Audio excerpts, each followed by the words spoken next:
Sakal Gunar Vande Guru Sri Charanaravindan.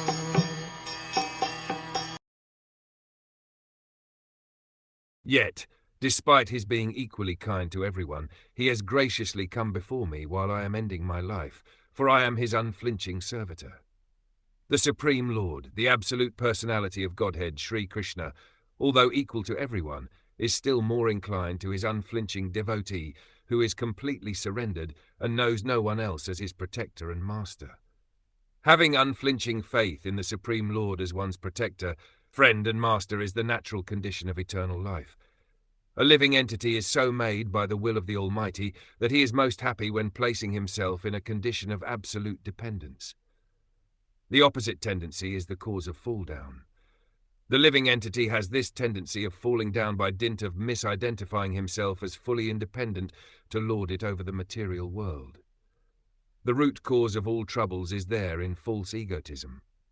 One must draw towards the Lord in all circumstances.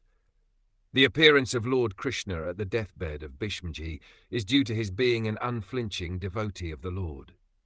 Arjun had some bodily relation with Krishna because the Lord happened to be his maternal cousin, but Bhishma had no such bodily relation.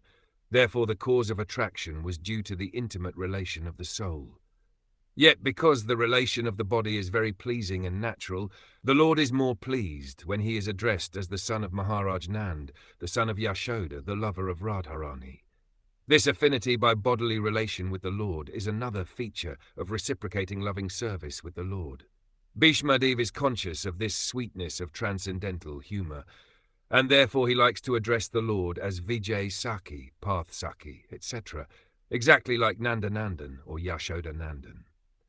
The best way to establish our relation in transcendental sweetness is to approach him through his recognized devotees.